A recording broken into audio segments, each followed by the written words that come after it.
সাম্য হত্যাকাণ্ডের দ্রুত বিচার, সোহরাওয়ার্দী উদ্যানকে মাদক মুক্তকরণ ও ঢাবি ক্যাম্পাসের নিরাপত্তা নিশ্চিতে বিকেলে শাহবাগ থানায় স্মারকলিপি দিয়েছে ঢাকা বিশ্ববিদ্যালয়ের সাধারণ শিক্ষার্থীরা। তারা বলেন, শাহবাগ থানা লাগোয়া এলাকায় এমন হত্যাকাণ্ড মেনে নেওয়া যায় না। এর দৃষ্টান্তমূলক শাস্তি চান তারা। তাছাড়া সোহরাওয়ার্দী উদ্যানকে নিরাপদ করার জন্য ক্যাম্পাসের ভেতরের গেট দুটি স্থায়ীভাবে বন্ধ করতে হবে। এটা বন্ধ করতে না পারলে ক্যাম্পাসের নিরাপত্তা নিশ্চিত সম্ভব নয়।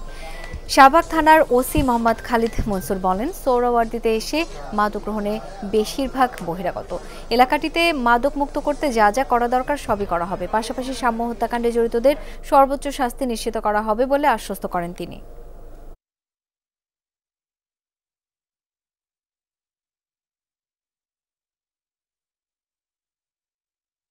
আমরা চাচ্ছি যে আমাদের যে একটা ইসে থেকে মানে ভিতর থেকে মানে অন্তর থেকে মানে আমরা একটা সমন্বিত একটা প্রয়াস তৈরি করে এটাকে আমরা নির্মূল করার জন্য যা যা করা দরকার আমরা ইনশাল্লাহ আমরা করব।